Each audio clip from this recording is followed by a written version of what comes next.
날수의 무서운 라디오. 꿈방. 안녕하세요. 자각몽과 관련된 글을 보고 제보하려고 합니다. 사실 이번 일로 꿈에 대해 말하는 게 두려워서 시간이 흐르길 기다리고 있었어요.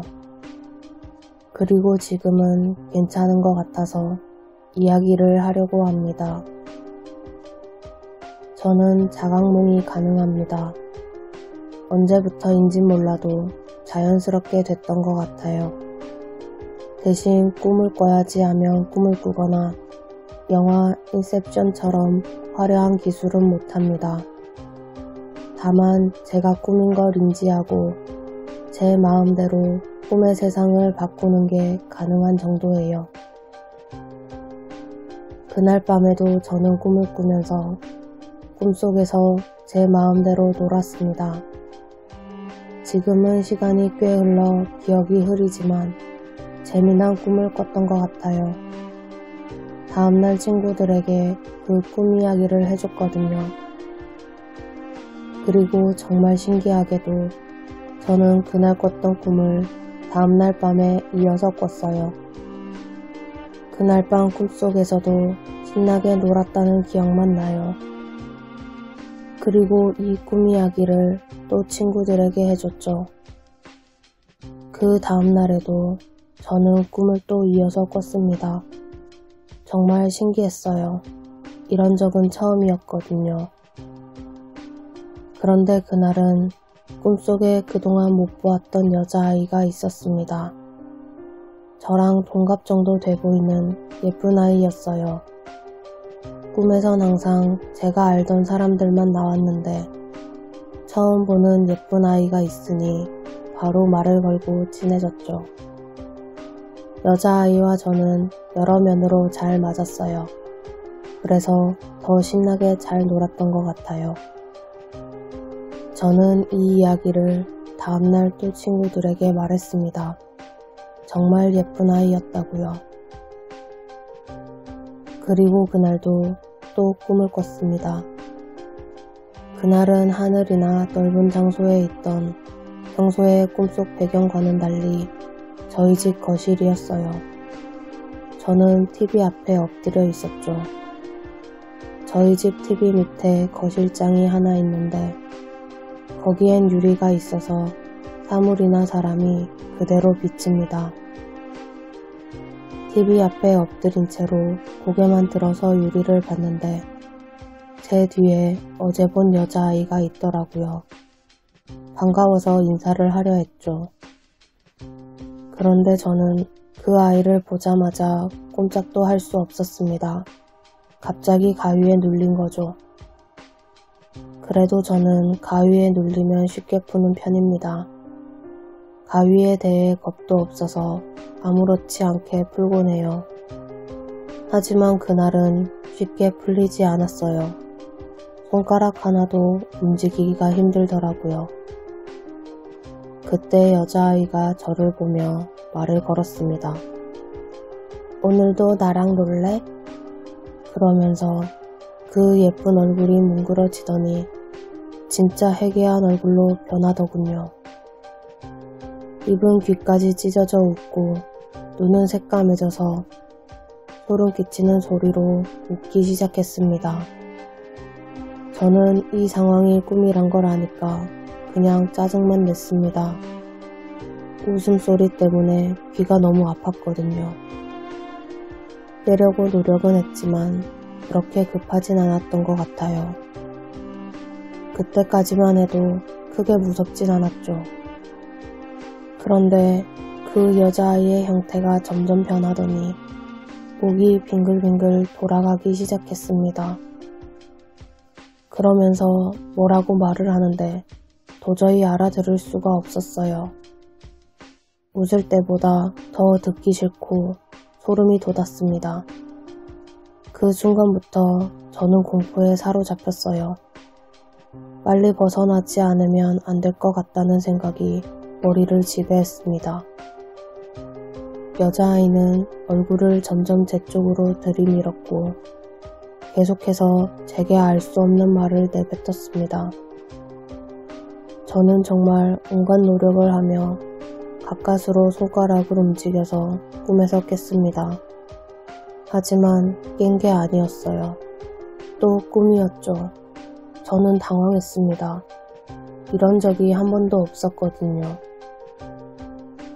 배경은 제 방이었고 제가 침대에 누워있길래 처음엔 꿈이 아닌 줄 알았어요. 일단 이 꿈에서 다시 깨야 될 것 같아서 그냥 무작정 깨야 된다라고만 생각했던 것 같아요. 자각몽에 대한 지식도 없고 영화나 소설에 나오는 것처럼 어떤 기술도 없었으니까요. 그렇게 깨야 된다를 간절히 빌다가 가까스로 일어났을 땐 기분이 정말 더러웠습니다. 아무리 기분 나쁜 꿈을 꿔도 그렇게 더러웠던 적은 없었어요. 보통 가위를 눌렸다가 깨면 몸이 무거운데 그런 것도 없이 그냥 벌떡 일어났던 것 같아요. 기분이 너무 더러워서 아무것도 안 하고 그냥 가만히 있었습니다.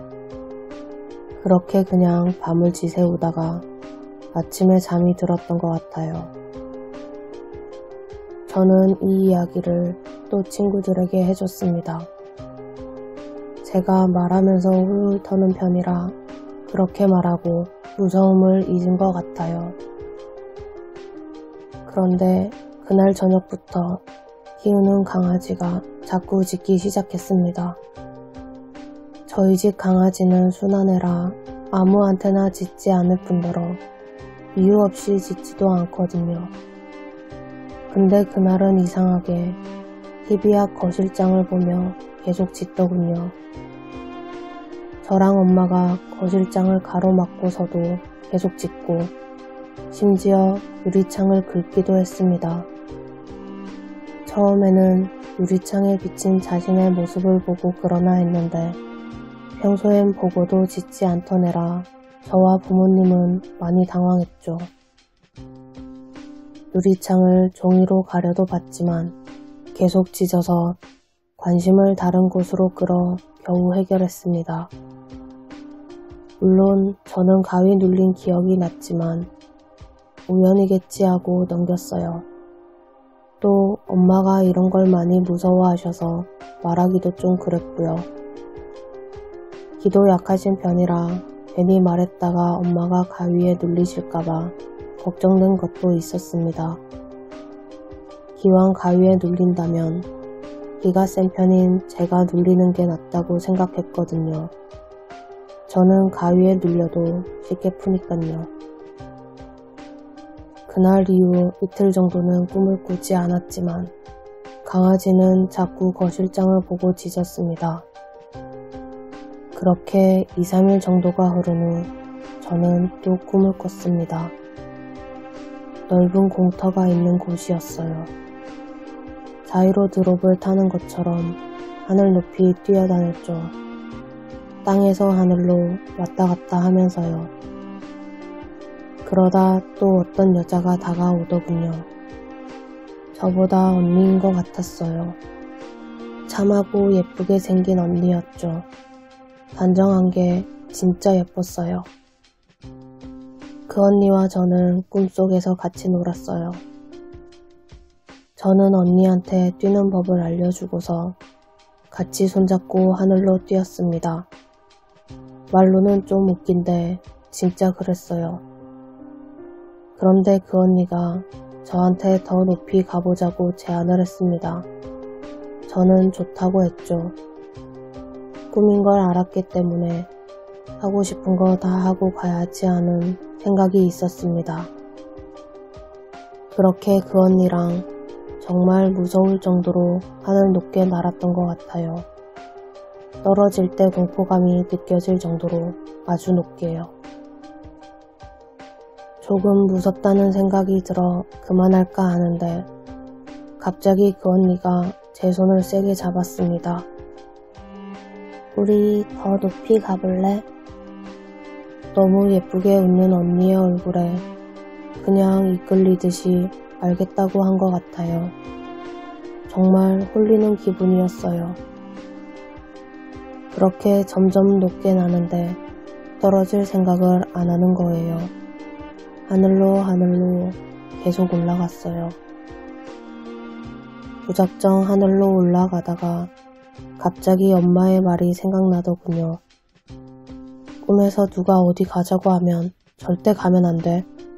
가면 그대로 죽는다더라. 왜 그 생각이 갑자기 났는진 모르겠지만 더 이상은 그 언니를 따라 더 올라가면 안 된다는 생각이 강하게 들었어요. 그래서 그만 가자고 말하려는데 언니가 제 말을 먼저 가로채더군요. 어딜 가려고? 그러더니 언니의 얼굴이 변하기 시작했습니다. 며칠 전 꿈속에서 본 그 여자 귀신이었어요. 저는 손을 놓으려고 했지만 힘이 어찌나 세던지 벗어날 수가 없었습니다. 그러면서 그 여자는 제게 더 놀다가 나랑 더 놀다가 나랑 더 놀다가 를 외치면서 또 듣기 싫은 소리를 내기 시작했습니다. 그리고는 저를 끌고 바닥으로 추락했습니다. 진짜 무서운 속도였고 꿈인 걸 알면서도 죽을 것 같다는 생각이 들 정도로 그 공포감은 말로 할 수가 없었습니다. 땅으로 곤두박질 치기 전에 벗어나야 된다는 생각이 머리를 지배했어요. 그렇게 꿈에서 확 깼을 때 저는 또 꿈 안에서 깨어났습니다. 정말 당황했어요. 저번이랑 똑같은 제 방이고 제 침대였습니다. 자던 모습 그대로였어요. 전 마음을 진정시키고 다시 저번처럼 제발 깨어나라를 빌다가 완전히 깬 것 같아요. 저는 멍하게 가만히 천장을 보고 있었어요. 이게 뭐지? 라는 생각밖에 안 들더라고요. 그렇게 그냥 멍하니 밤을 보낸 것 같아요. 다음날 강아지는 또 거실장을 보면서 짖고 저는 혼자 점점 심각해졌습니다. 정말 연관이 있는 건가 싶었죠. 그리고 저는 또다시 꿈 이야기를 친구들에게 말했어요. 혹시 이쪽으로 아는 게 있냐고요. 친구가 뭔가 좀 심각한 것 같다고 하더니 주변에 미스테리에 정말 쓸데없이 관심 많은 친구 A가 있다고 그 친구에게 물어보겠다고 하더라고요. 그리고 친구가 제게 전해준 이야기는 생각보다 소름 끼치고 믿기지 않았습니다. 자각몽을 꾸는 사람 중에 능숙한 사람들은 꿈방을 만들 수도 있다고 합니다. 꿈을 여러 개 만드는 거죠. 문제는 그 다음이었습니다.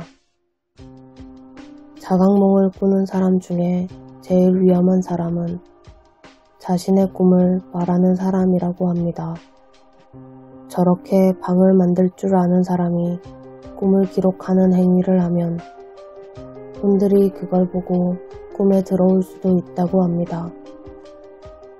그리고 꿈에 들어온 혼들이 그 방을 장악할 수도 있다고 하더군요. 그렇게 방이 장악되면 원래 꿈의 주인은 의식을 잃는다고 합니다. 죽는 거죠. 친구가 말하길 A도 꿈방 이야기를 보면서 반신반의했었는데 이렇게 실제로 들으니까 이 이야기밖에 생각 안 난다고 했다더라고요.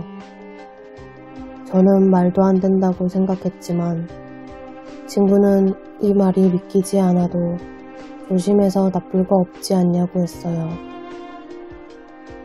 A는 강아지 얘기를 듣고서는 혹시 모르니 거실장 밑에 팥이라도 두고 부모님께 반드시 말하는 게 좋을 것 같다고 했습니다. 집에 팥이 없어서 고민하던 저는 일단 알겠다고 하고 그냥 꿈 이야기를 더 이상 하지 말아야지 라고 생각했습니다. 무엇보다 엄마가 더 걱정되기도 했고요. 괜히 피해가 갈까봐요. 친구가 시킨 대로 하지 않아서인지 저는 그날 밤 또 그 귀신을 만났습니다. 이번에도 거실이었지만 가족들과 다 같이 있었어요. 평화로운 주말 아침처럼 앉아서 과일도 먹고 얘기도 하고 그러고 있었죠. 그러다 화장실을 갔습니다.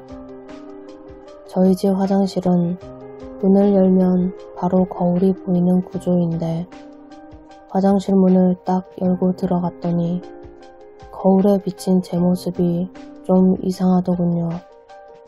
제가 반박자 느리게 움직이고 있더라고요. 저는 그 여자 귀신이 생각났습니다. 그래서 화장실에서 나오려고 하는데 그 상태로 가위가 눌리더군요. 거실에 있는 가족을 부르려고 했지만 목소리도 나오지 않고 몸을 움직일 수가 없었습니다. 어느새 여자의 긴 머리카락이 제 목과 몸을 감싸기 시작했고 또 낄낄 웃는 소리가 들렸어요. 이번엔 못 가. 절대 못 가. 너도 즐겁잖아. 안 그래? 재밌지? 여자 귀신의 소름 돋는 목소리를 듣자 낮에 들었던 꿈방 이야기가 생각나서 거실에 있는 가족을 부르려고 애를 썼습니다. 그렇게 실랑이를 하고 있는데 거실에서 엄마가 이상함을 느끼셨는지 무슨 소리 들리지 않았냐고 하며 저에게 뭐하냐며 화장실 쪽으로 오시더라고요. 그러자 절 잡던 머리카락도 사라지고 웃음소리와 가위 눌림이 순식간에 사라졌습니다. 화장실 앞에 엎어져 있는 저를 보고 엄마가 왜 그러냐고 달려오시는데 눈물이 났어요. 전 엄마한테 안겨 있다가 꿈에서 깼습니다. 이번엔 한 번에 깨어났어요. 그리고 방을 둘러보는데 강아지가 앉아서 저를 쳐다보고 있더라고요. 괜히 안심이 돼서 강아지를 쓰다듬어 주니 항상 발밑에서 자던 애가 제 옆에 딱 붙어서 몸을 말고 자세를 잡더군요. 계속 만지작거리면 싫어하는데 그날은 신기하게 가만히 있길래 강아지를 만지작거리다가 잠이 들었습니다. 그리고 다음날 아침에 엄마에게 있었던 일을 전부 말했습니다. 엄마는 얘기를 들으시더니 밭을 사다가 거실장 안에 두고 불교를 믿는 외할머니께 말씀하셔서 부적도 받아와 제 베개 안에 두셨습니다. 정말 놀랍게도 그 후로 저는 꿈을 꾸지 않게 되었고 강아지는 거실장을 보면서 짖지 않더라고요. 지금까지도 평화롭게 잘 지내고 있습니다. 이 모든 일들을 직접 겪고도 아직도 믿기지 않으면서 한편으론 강아지가 신기하기도 합니다. 삽살개만 귀신을 보는 줄 알았는데 그건 아닌가 싶고요. 저는 혼의 존재는 믿지만 엑소시즘이나 빙의 등 혼이 사람에게 영향을 끼치는 행위들은 믿지 않았거든요. 그래서 아직도 그때의 일을 생각하면 신기합니다. 그리고 전 그때 이후로 자각몽을 꾸지 않습니다. 꿈을 꾸지도 가위에 눌리지도 않아요. 꿈을 꿔도 거의 기억을 못합니다. 무의식 중에 받은 충격 때문인지 부적 때문인지 모르지만 확실한 건 자각몽을 안 꾸는 지금이 훨씬 편하네요. 자각몽은 신기하면서도 무서우니깐요. 특히나 아무 정보도 아무 기술도 없는 저한테는 더요. 혹시나 이 글을 들으시는 분들 중에서 자각몽을 꾸고 계시는 분들이 있다면 모두 조심하시길 바랍니다.